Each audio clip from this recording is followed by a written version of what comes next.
pastor e um evangelista falaram: pastor, antes que o senhor fale qualquer coisa, nós temos um problema aqui na igreja. Eu falei: qual é o problema, querido? Nós temos aqui um rapaz aqui que tudo que é culto perturba. No horário do culto fica correndo, virando banco, e ninguém adverte esse rapaz. Nós queremos que o senhor coloque ordem na casa no culto de ensinamento na terça-feira. Falei: tá bom, queridos, e o que vocês querem que eu faça?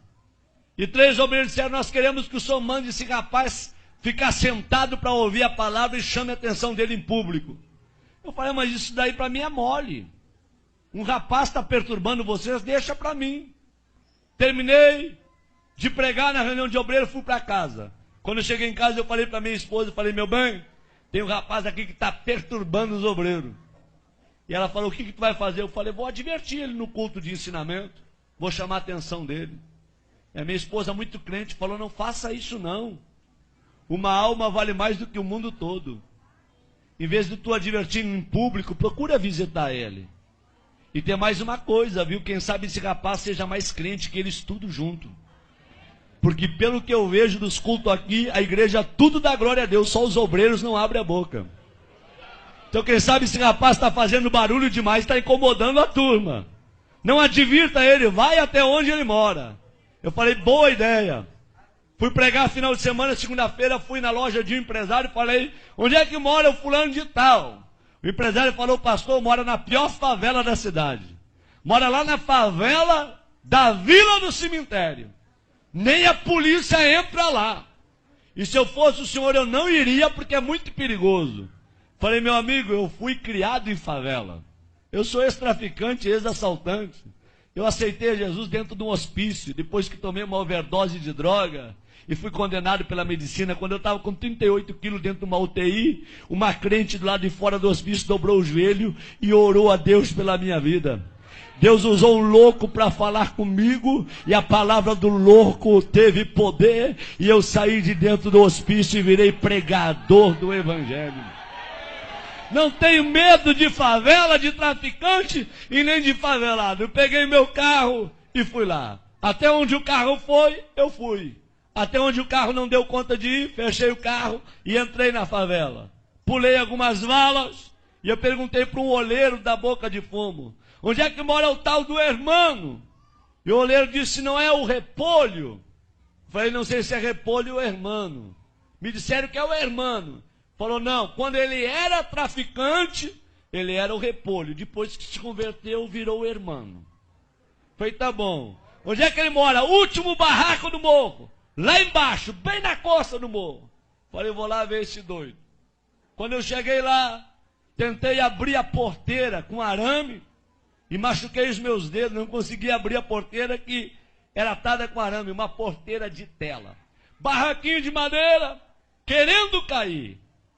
E eu peguei e sacudi aquela porteirinha e falei: tem gente em casa?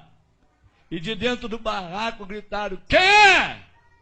Falei: pastor Sandro Fontoura. E aí gritou lá de dentro: ô maravilha de Deus! Falei: esse cara não é certo não. Quando ele veio e abriu a porta do barraco, ele olhou para mim, levantou as 2 mãos para o céu e começou a glorificar a Deus. Falei: rapaz, não é hora de tu glorificar Deus, rapaz. É hora de tu abrir esse negócio que eu vim aqui conversar contigo.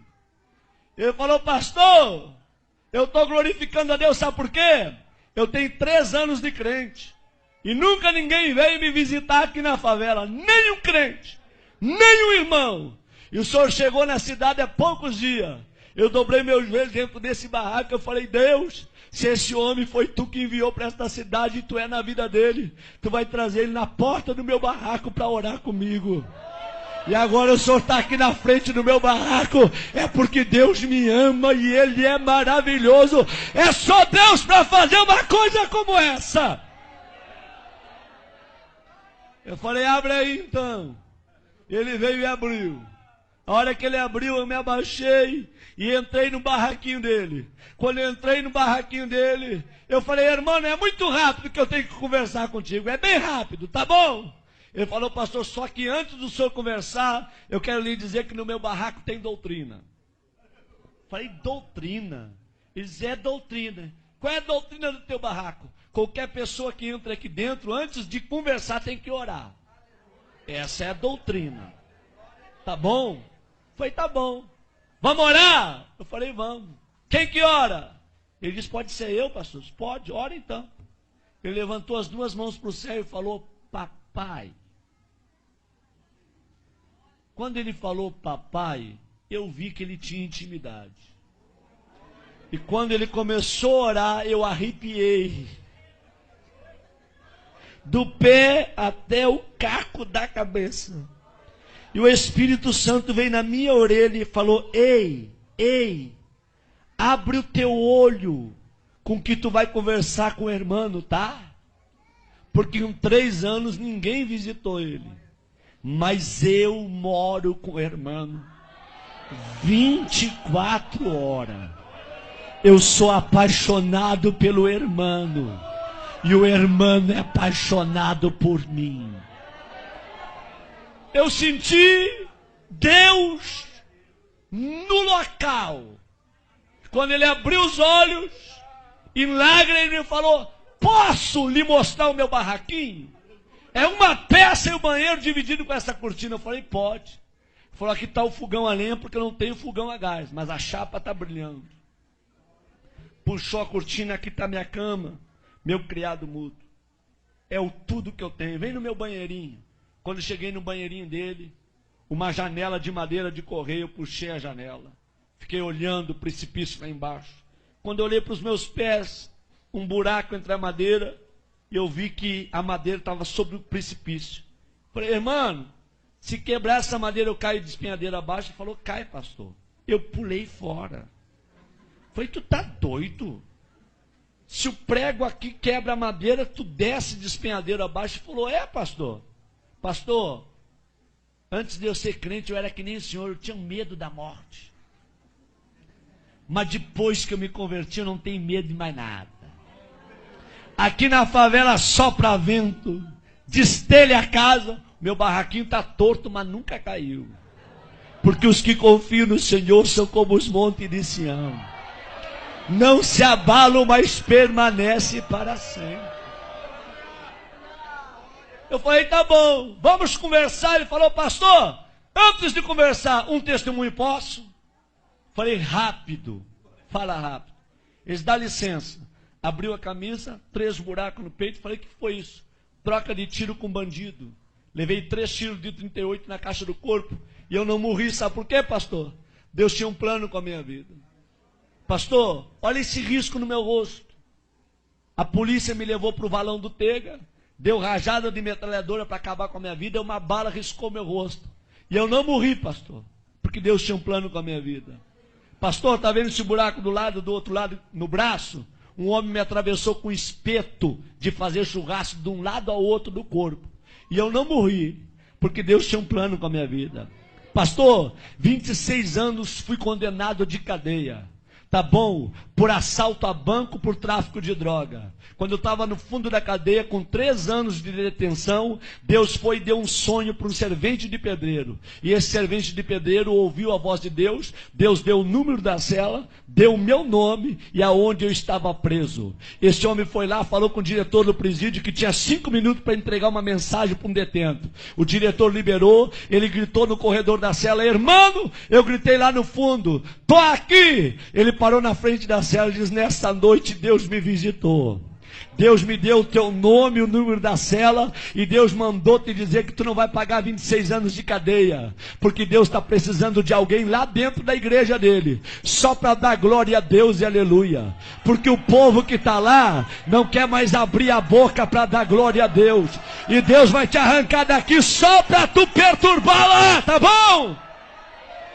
E eu falei, se Deus me tirar daqui, eu vou morrer dentro da igreja, glorificando e adorando ao nome dele. Quantos aqui acreditam que Deus fala? Digam glória a Deus. Deus foi lá na fronteira com a Argentina, tirou o juiz da cidade e trouxe um juiz, doutor Edson, para a cidade. E o doutor Edson, crente, quando ele vai revisar o processo daqueles que estão presos, ele vê o nome do irmão. E o Espírito Santo vem na orelha do doutor Edson e manda soltar o irmão. E ele chama o irmão e diz: ei, amigo, Deus mandou te tirar do presídio, só com uma condição, para tu morrer dentro da igreja glorificando a Deus. O dia que tu desviar, eu mando te prender. E o irmão falou: pastor, o senhor acha que eu vou desviar? Eu não sou doido. Eu vou morrer no meio dos crentes, adorando e glorificando ao Senhor meu Deus. Quando ele falou isso, ele começou a chorar. E ele falou: me perdoa, pastor, eu estou tão feliz com a sua presença aqui, que eu não sei expressar com as minhas palavras. Eu falei: tá bom, meu filho, fica tranquilo. Ele disse: pastor, pode falar o que o senhor ia falar. Eu falei: não vou falar mais nada. Eu vim para falar, mas não vou falar mais nada não. Eles: fala, pastor. Eu falei: não vou falar não. Eu quero ir embora daqui. Quando eu fui sair na porta, ele me pegou pelo braço e falou: pastor, volta aqui. Eu falei: o que tu quer, rapaz? Na minha casa tem doutrina. Ora quando entra, e antes de sair também tem que orar. Vamos orar? Eu falei: vamos. Eles: posso orar abraçado com o Senhor? Eu falei: pode, abraça em mim. E ele abraçou comigo e começou a orar. Ele falou: Deus, eu não tenho nada, mas o que eu tenho eu reparto com esse homem. A unção que tu me deste, enche ele com a tua glória e faça desse homem um profeta para esta região. Enquanto ele orava, eu tremia e chorava. Nós não oramos menos de uma hora abraçado. O suor corria na minha perna e a roupa colada no meu corpo. Quando eu saí do barraquinho do irmão, eu fui até o meu carro falando em línguas estranhas. Quando eu entrei dentro do meu carro, eu fui até a minha casa falando línguas estranhas. Quando eu cheguei na minha casa, minha esposa falou: o que aconteceu contigo? O teu rosto está brilhando. Eu disse: aperta a minha mão e me dá a paz do Senhor, porque hoje eu me converti. Hoje eu virei crente de verdade num barraco de um favelado. Deus gosta de usar gente pequena para confundir quem pensa que é grande. Abre a tua boca nesta noite e manda a glória para cima. Quantos aqui vieram receber poder e o céu do Espírito Santo nesta noite aqui, hein?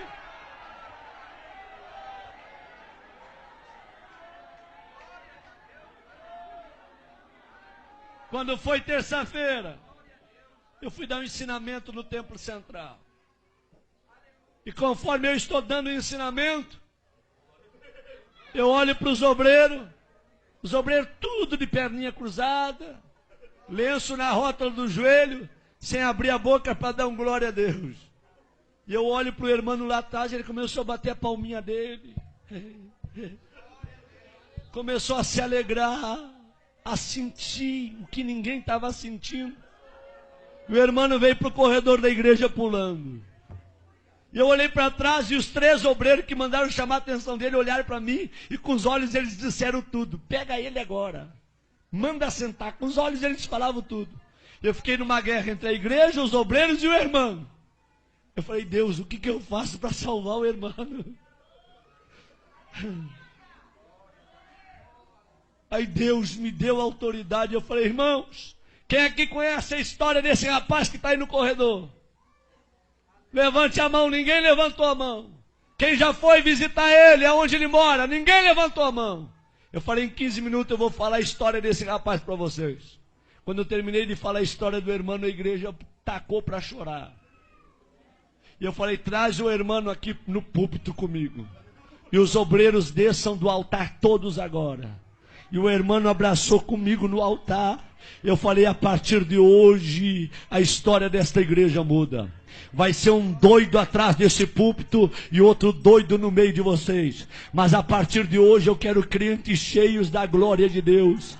Homens cheios do Espírito Santo, que sejam apaixonados por Deus. Deus não te julga pelo que tu tem, Deus te julga pelo que tu é. Tu pode morar num barraco cair nos pedaços, mas se Jesus mora lá juntamente contigo, você tem valor. Abre a tua boca e manda a glória para cima.